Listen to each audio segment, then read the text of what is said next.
Bonjour à tous, ici Jean-Philippe Lebleu du Comité pour la République du Canada. Présentation aujourd'hui pour la semaine du 23 novembre 2015. Bonjour à nos amis en Haïti, en France, au Canada, partout dans le monde francophone. Le titre de la présentation aujourd'hui, Drones et terrorisme. Le pantin Obama doit partir maintenant. Donc on fait un retour sur le webcast du comité d'action politique de Lyndon LaRouche qui a été donné le 20 novembre 2015. Donc on continue de mettre l'accent sur le rôle principal d'Obama qui est en train d'utiliser sa politique étrangère pour créer une politique de meurtre de masse. On l'a vu aussi armer des groupes rebelles considérés comme étant modérés en Syrie.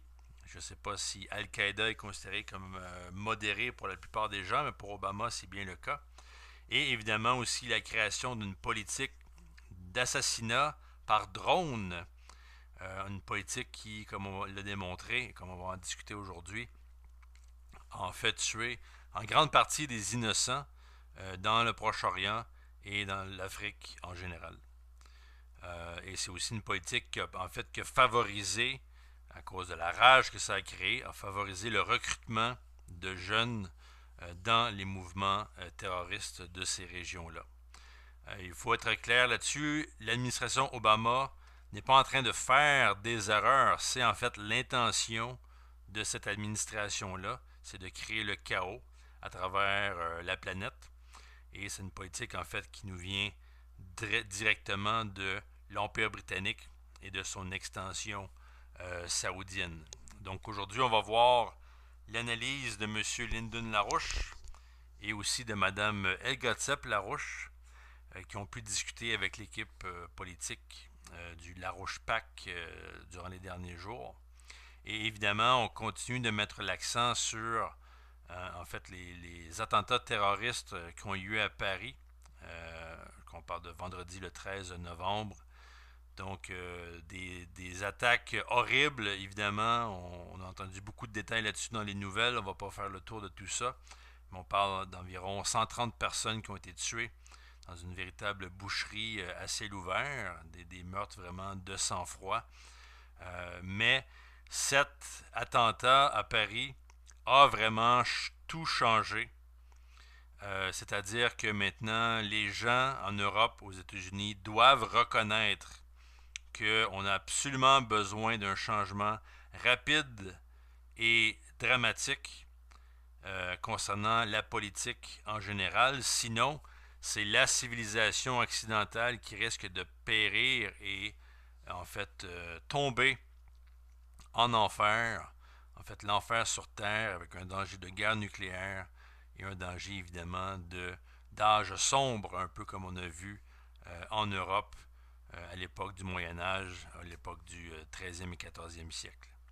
Donc, M. Larouche, toujours, nous dicte en fait certaines directives à suivre et nous donne en fait l'heure juste, c'est-à-dire que la cause du chaos aujourd'hui se trouve dans la politique étrangère, mais aussi la politique interne du président américain Obama. Comme on l'a dit, il est en train de créer en fait un terrain fertile pour la croissance et le développement des organisations terroristes comme État islamique.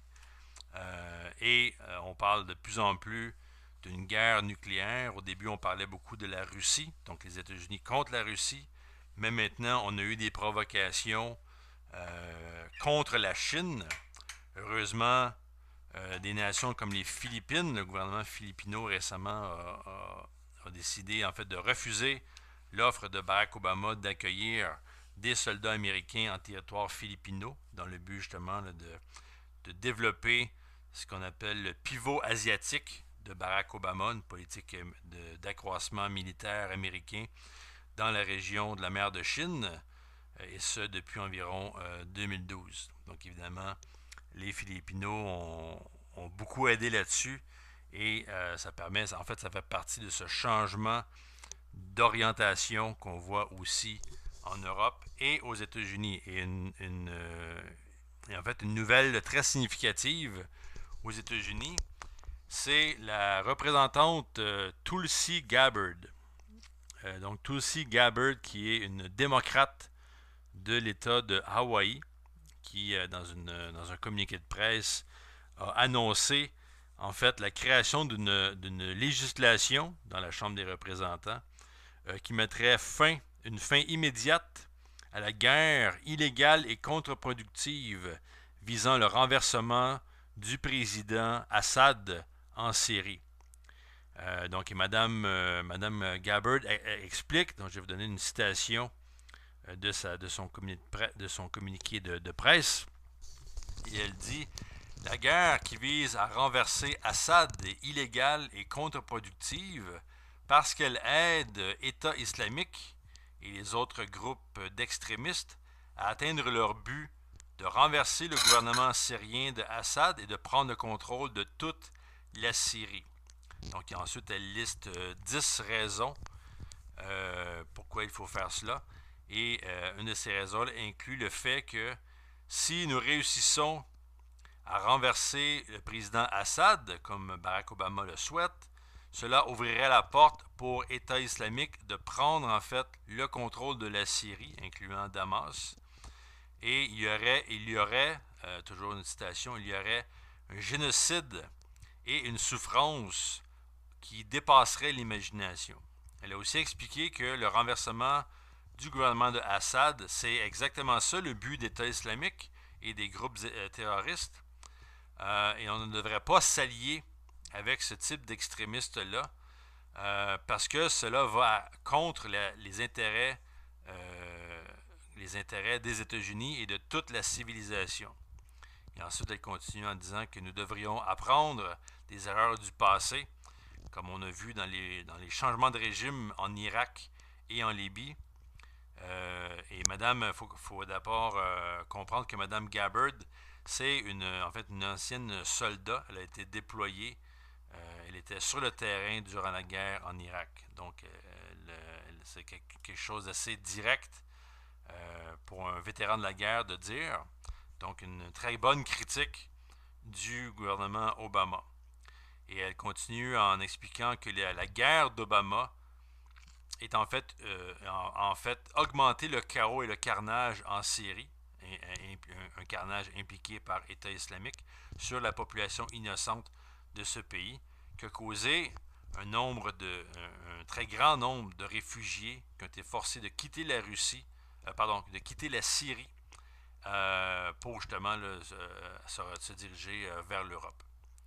Donc, et justement, une de ses raisons, dans son communiqué de presse, la raison numéro 10, elle dit: parce que notre guerre qui vise à renverser Assad nous met en direct conflit avec la Syrie et augmente en fait le danger de guerre entre les États-Unis et la Russie et la possibilité d'une nouvelle guerre mondiale. Fin de la citation. Donc, on ne joue plus avec les mots. C'est très direct. Madame Gabbard a fait preuve de beaucoup de courage et on va s'assurer que cette législation-là soit adoptée le plus rapidement possible parce qu'évidemment, concernant la guerre, le danger de guerre mondiale, il faut agir très rapidement. Et pour terminer, la conclusion du texte de Mme Gabbard va comme suit. Elle dit: pour détruire État islamique, il nous faudra des alliances internationales. Si nous sommes sérieux à propos de détruire État islamique et résoudre le problème des réfugiés, il faudra travailler en partenariat avec la Russie, avec la France, avec n'importe qui d'autre qui est sérieux dans le but de détruire État islamique et les organisations extrémistes islamistes affiliées à l'échelle internationale. Le problème est que les États-Unis essaient de renverser le gouvernement syrien de Assad et la Russie appuie le gouvernement de Assad. Donc, il devient impossible pour nous d'avoir une relation de coopération efficace avec la Russie dans notre combat mutuel contre État islamique.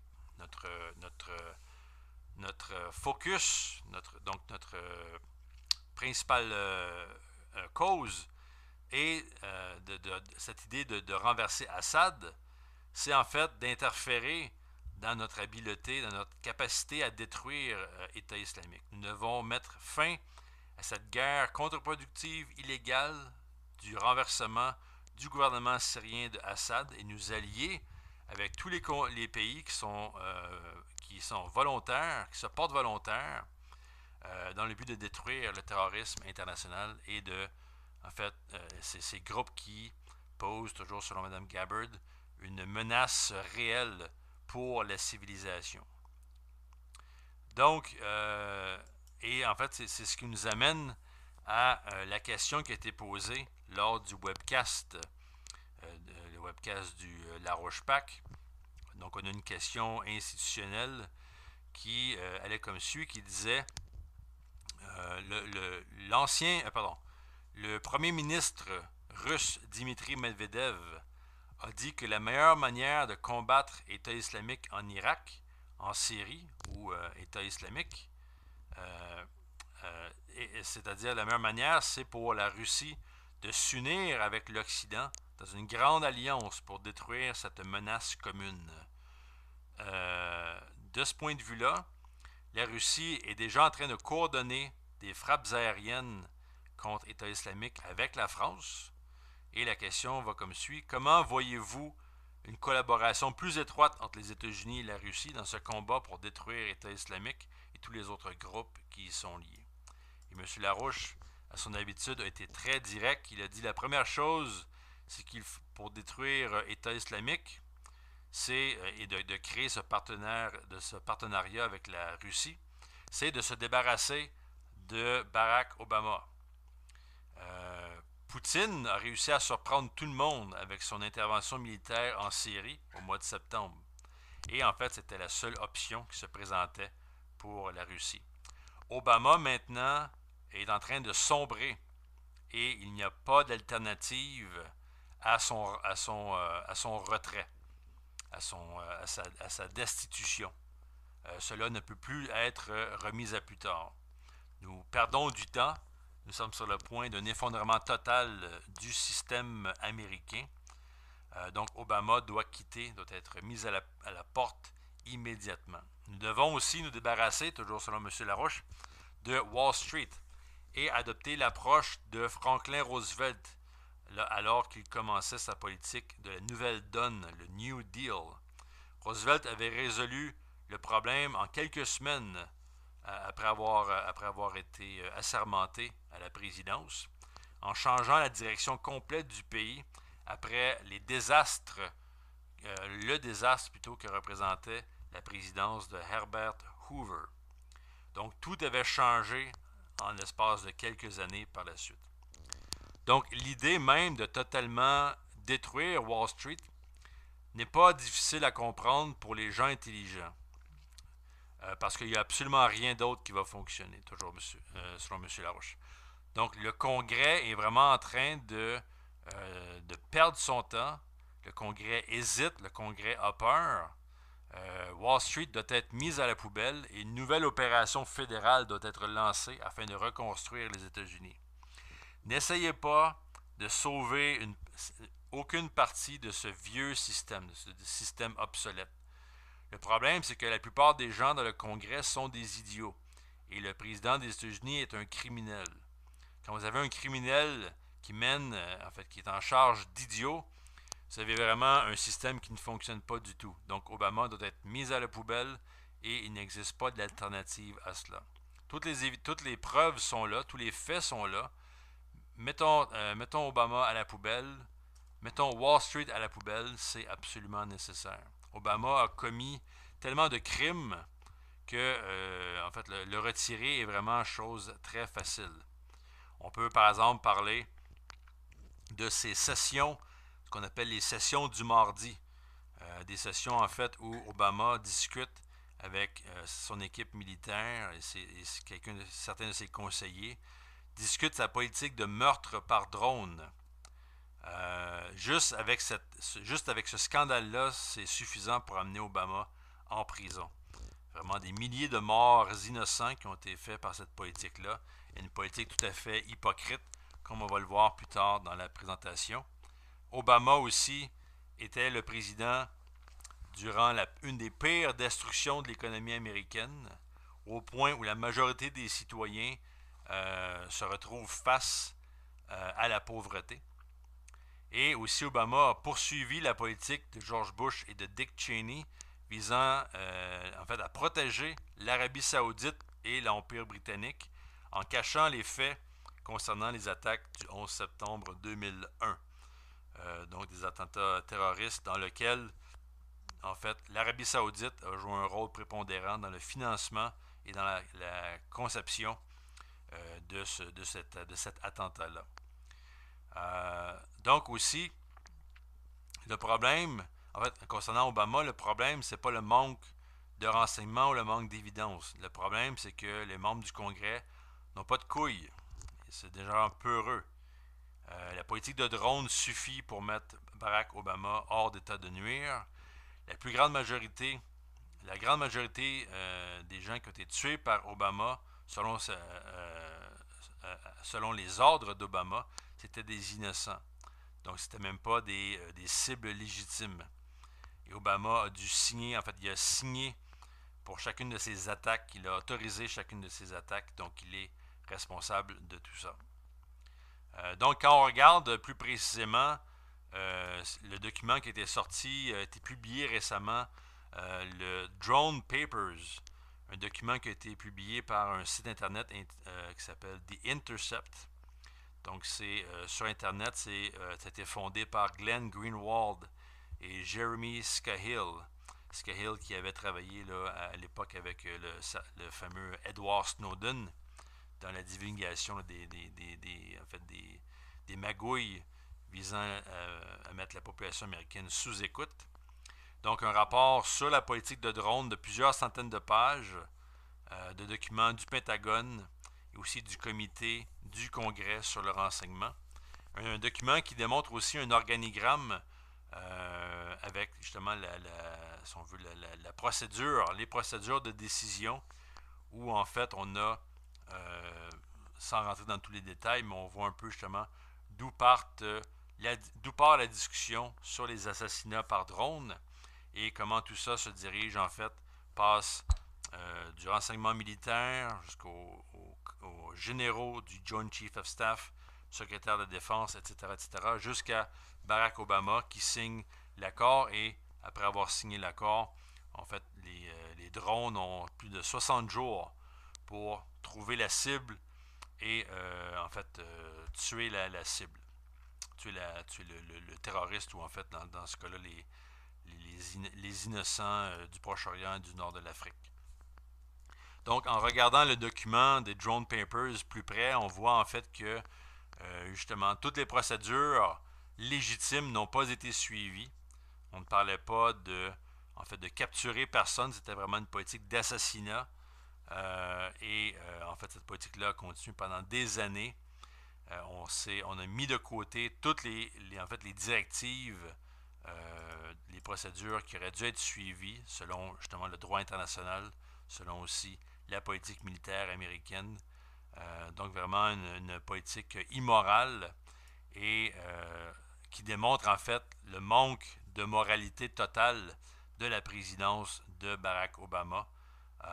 Et heureusement, ce qui vient d'être publié récemment, c'est qu'on a vu en fait une lettre qui a été adressée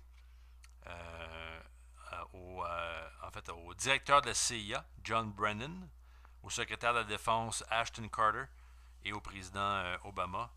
Une lettre par 4 anciens membres du US Air Force Drone Team, donc des gens qui s'occupaient des drones, de la politique des drones aux États-Unis. Donc, leur nom, Brandon Bryant, Zion Westmoreland, Stephen Lewis et Michael Haas. Et ces 4 personnes-là opéraient pendant plusieurs années l'équipe de drones. Et donc, ce qu'ils écrivent dans leur lettre, c'est qu'ils demandent au président de mettre un terme à ce programme de drones qui est en fait la plus grande preuve de la criminalité meurtrière du président américain. Donc, je vais vous lire un extrait de cette lettre-là qui est très percutante. Donc, ça commence. La lettre dit « Nous sommes des membres du service des forces aériennes américaines. Nous nous sommes joints aux forces aériennes pour protéger des vies américaines et protéger notre Constitution. Nous en sommes venus à la réalisation que des citoyens innocents ont été tués, que ces citoyens-là que nous avons tués, en fait, a accéléré le recrutement, a accéléré la haine envers les États-Unis, donc a permis à des groupes comme État islamique de recruter massivement. Et justement aussi, donc cette politique-là a servi de recrutement pour ces groupes-là, similaire à ce qui s'est passé à la fameuse prison de Guantanamo Bay. La lettre continue, elle dit « Cette administration, donc l'administration d'Obama et ses prédécesseurs ont construit un programme de drones qui est une des forces les plus dévastatrices et qui vise en fait et qui favorise le terrorisme, la création de terrorisme et la déstabilisation à travers le monde. » Donc, alors que notre culpabilité dans notre rôle dans le contrôle de ces drones-là augmentait en fait les pertes de vies innocentes, nous quatre avons succombé à des troubles de stress post-traumatique. Et le gouvernement dans lequel nous étions nous a simplement mis à la poubelle. Nous n'avions pas de soins de santé adéquats. Nous n'avions pas accès aux bénéfices nécessaires. Certains d'entre nous se sont retrouvés à la rue et les autres avaient de la difficulté à survivre. Nous avons vu en fait une gérance totalement abusive et les dirigeants de notre pays ont menti au public à propos de l'efficacité du programme de drones. Nous ne pouvons plus rester silencieux et être les témoins d'une tragédie comme les attaques à Paris, sachant que les effets dévastateurs du programme de drones sont probablement responsables de ces types d'attaques. Pareil silence serait en fait de violer le serment que nous avons pris pour défendre la Constitution. Nous demandons que vous considériez notre perspective, même si cela semble être vain. Nous demandons justement à ce que les actions soient prises pour le bien de notre pays. Donc, en général, donc cette lettre-là peut évidemment être trouvée sur Internet. Donc, encore là, une nouvelle opposition à Barack Obama. Et donc, M. Larouche, sur ce sujet-là, demandait en fait, précisait le fait que rien ne peut être véritablement effectué de manière compétente. En fait, on ne pourra pas créer de véritable partenariat avec les Russes à moins que Obama soit mis à la poubelle. Donc encore là, il faut donner des claques aux membres du Congrès qui sont vraiment, en fait, leur couardise permet à Obama de faire un peu ce qu'il veut dans la Maison-Blanche.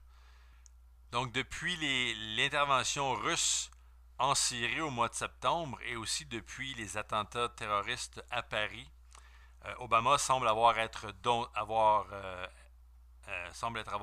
dompté par l'impact de ces deux événements-là. Mais Obama est toujours très dangereux. On ne peut pas le laisser dans la Maison-Blanche plus longtemps. Imaginez, toujours selon M. Larouche, imaginez où nous serions sans les actions de Poutine et sans les actions de la Chine. On a vu récemment, durant le jour de la victoire, une parade en Chine où on avait le président chinois Xi Jinping et Vladimir Poutine qui étaient là. Et vraiment une démonstration de force incroyable et qui démontre en fait la volonté de la Chine et de la Russie de jouer un rôle plus prépondérant dans le développement économique international. Donc ces deux nations-là, la Chine et la Russie, sont très organisées, elles sont prêtes.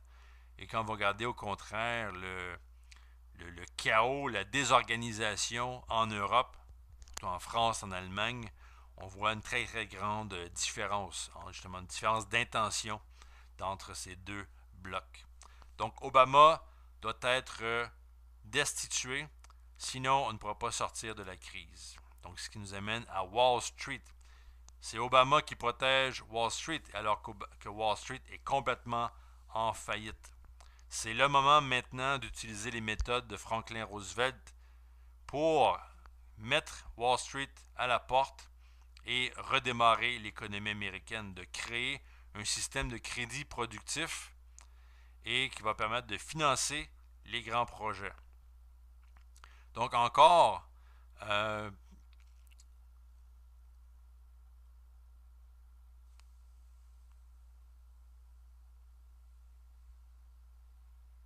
donc il est clair que rien ne peut remplacer là, une alliance coordonnée entre les États-Unis et la Russie pour détruire l'État islamique. Et en fait, ça nous rappelle un peu la même approche qu'avaient utilisée les États-Unis et la Russie pour défaire Hitler durant la Deuxième Guerre mondiale. Et donc maintenant, on entend des représentants du militaire américain qui demandent ouvertement à créer cette alliance avec les Russes. Et M. Larouche dit, allons-y sur deux fronts. Donc vous avez la Russie qui intervient en Syrie contre État islamique. Et vous avez les États-Unis qui, eux, interviendraient avec l'invitation du gouvernement irakien cette fois-là, donc interviendraient contre État islamique sur le flanc en Irak. Donc de coincer dans un étau État islamique, de l'entourer et de le détruire. Donc voilà l'analyse de M. Larouche là-dessus. Mais encore là, avec Obama dans les jambes, rien de ça va fonctionner, même qu'on doit craindre en fait d'autres attentats terroristes, comme on a vu à Paris, des attentats qui pourraient se passer dans des grandes villes américaines aussi, New York, Washington, etc. Donc Obama doit quitter maintenant. Et si on se rappelle qu'en France, en fait, il s'agit des deuxièmes attentats terroristes de cette année. Donc on se rappelle les événements du 7 janvier 2015, les fameux événements terroristes au journal Charlie Hebdo. Et à ce moment-là, aux États-Unis, on avait une conférence qui avait été donnée, qui a été menée là, par un ancien sénateur, l'ancien sénateur Robert Graham. Une conférence sur la publication, ou plutôt la nécessité de publier le rapport de 28 pages sur le 11 septembre qui touche en fait le rôle de l'Arabie saoudite dans le financement et la préparation des attentats du 11 septembre 2001. Et à l'époque, c'est-à-dire le 7 janvier 2015, M. Graham avait dit que si nous avions publié le rapport des 28 pages sur l'Arabie saoudite, nous aurions peut-être pu éviter ce qui s'est passé, en France à ce moment-là. Et donc, je vais vous donner une courte citation de M. Graham à ce moment-là, pour donner un peu un sens, pour faire le lien avec aujourd'hui. Donc, il disait « Je vais insister aujourd'hui sur le fait que la non-publication de ces 28 pages constitue bel et bien une menace à la sécurité nationale. Et nous venons d'en avoir un autre exemple aujourd'hui à Paris, donc les attentats contre Charlie Hebdo. » M. Graham continue, il dit « Voici quelques faits. Les Saoudiens savent ce qu'ils ont fait. Il s'agit de personnes qui ne sont pas inconscientes des conséquences des actions de leur gouvernement. Ensuite, les Saoudiens savent que nous savons ce qu'ils ont fait. Quelqu'un au sein de notre gouvernement a lu ces 28 pages. Quelqu'un au sein de notre gouvernement a lu tous les autres documents qui ont été censurés jusqu'ici. Et les Saoudiens le savent. Que pensez-vous de ce que serait leur position s'ils savaient ce qu'ils ont fait et savaient que les États-Unis savaient ce qu'ils ont fait, observant que les États-Unis ont adopté une attitude de passivité, voire même d'hostilité, contre l'idée de laisser ces faits parvenir jusqu'au public? Que ferait le gouvernement saoudien dans ces circonstances, qui sont précisément celles que nous avons vues depuis plus d'une décennie? Eh bien, ils ont maintenu et même accru leur soutien à l'une des formes les plus extrêmes de l'islam, le wahhabisme, à travers le monde, en particulier au Moyen-Orient. Ensuite, ils ont soutenu la ferveur religieuse par des moyens financiers ou autres, des institutions qui ont propagé ces mêmes formes d'islam. Ces institutions comprennent des mosquées, des madrasas et des moyens militaires. Al-Qaïda est une créature de l'Arabie saoudite.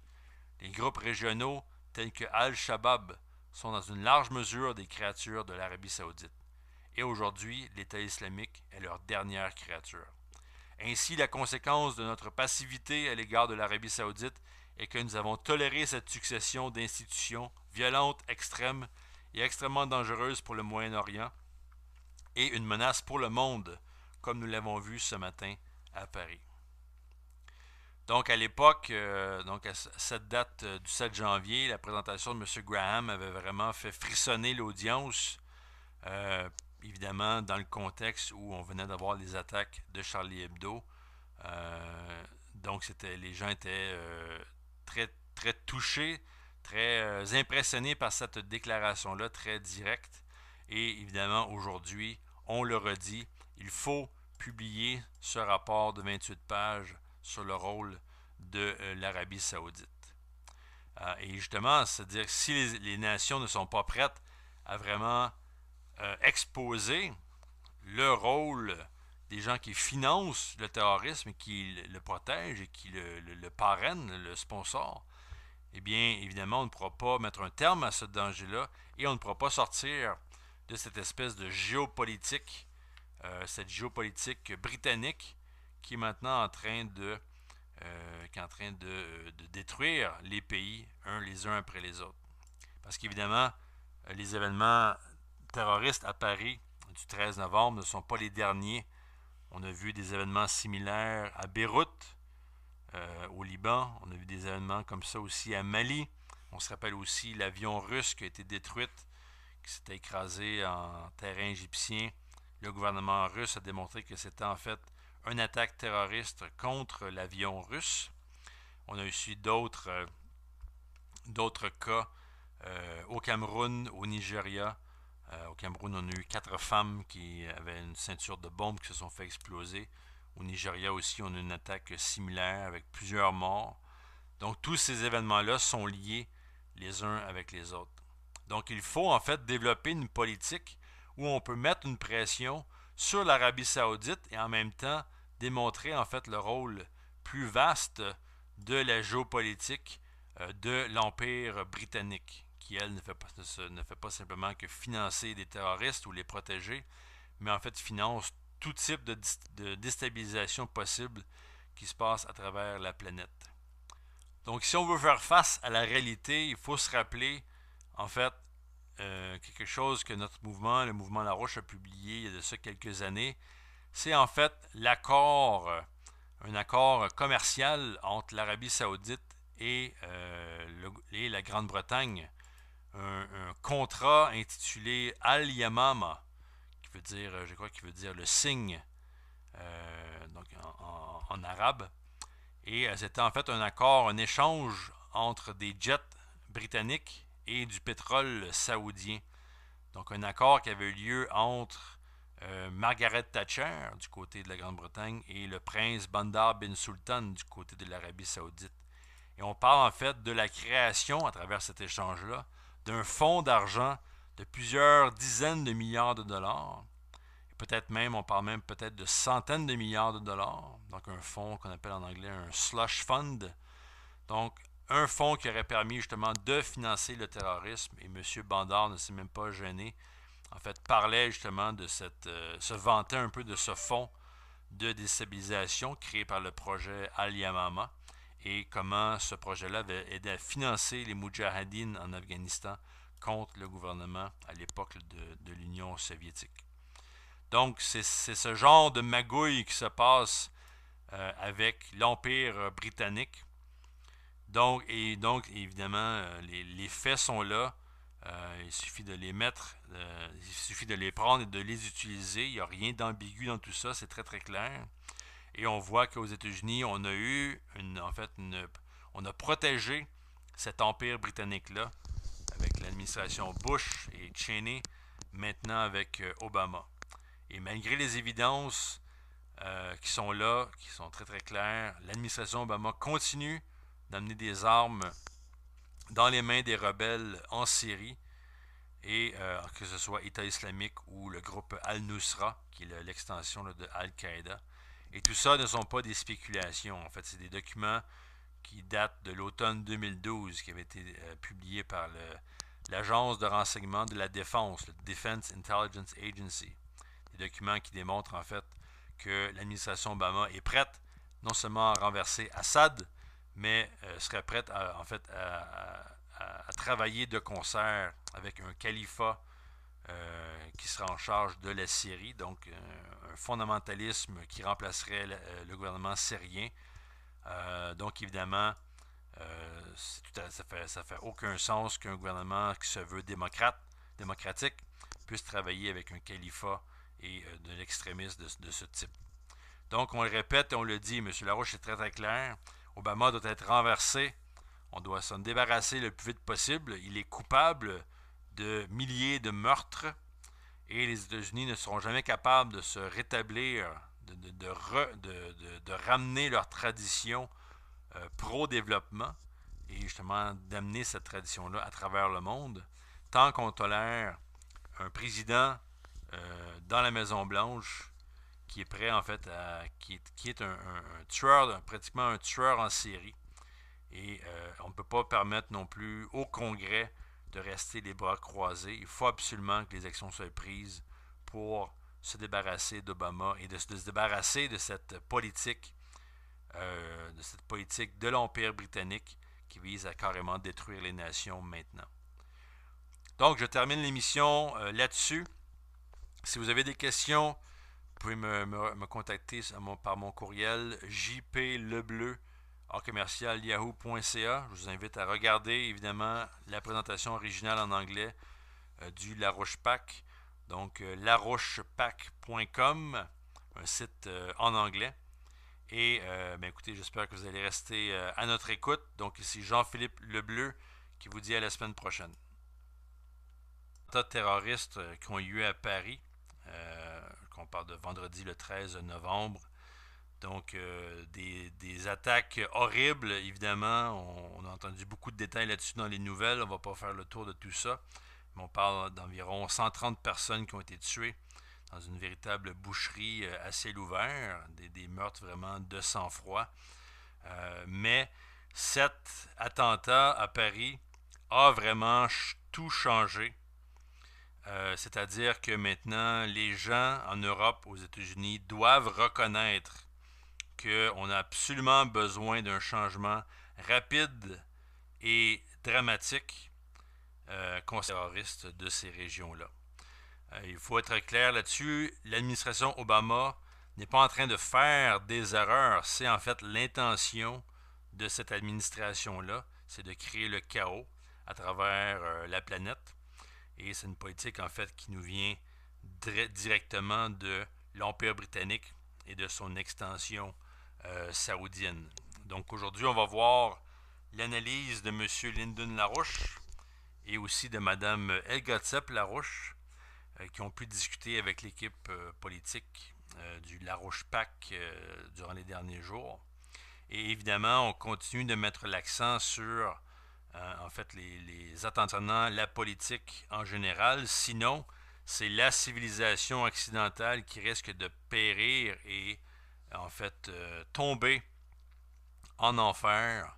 En fait, l'enfer sur Terre avec un danger de guerre nucléaire et un danger évidemment d'âge sombre, un peu comme on a vu en Europe à l'époque du Moyen Âge, à l'époque du 13e et 14e siècle. Donc, M. Larouche, toujours, nous dicte en fait certaines directives à suivre et nous donne en fait l'heure juste, c'est-à-dire que la cause du chaos aujourd'hui se situe, on l'a vu aussi, armé des groupes rebelles considérés comme étant modérés en Syrie. Je ne sais pas si Al-Qaïda est considéré comme modéré pour la plupart des gens, mais pour Obama, c'est bien le cas. Et évidemment aussi la création d'une politique d'assassinat par drone, une politique qui, comme on l'a démontré, comme on va en discuter aujourd'hui, en fait tuer en grande partie des innocents dans le Proche-Orient et dans l'Afrique en général. Et c'est aussi une politique qui a favorisé, à cause de la rage que ça a créé, a favorisé le recrutement de jeunes dans les mouvements terroristes. Bonjour à tous, ici Jean-Philippe Lebleu du Comité pour la République du Canada. Présentation aujourd'hui pour la semaine du 23 novembre 2015. Bonjour à nos amis en Haïti, en France, au Canada, partout dans le monde francophone. Le titre de la présentation aujourd'hui, Drones et terrorisme. Le pantin Obama doit partir maintenant. Donc on fait un retour sur le webcast du comité d'action politique de Lyndon LaRouche qui a été donné le 20 novembre 2015. Donc on continue de mettre l'accent sur le rôle principal d'Obama qui est en train d'utiliser sa politique étrangère pour créer une politique de meurtre de masse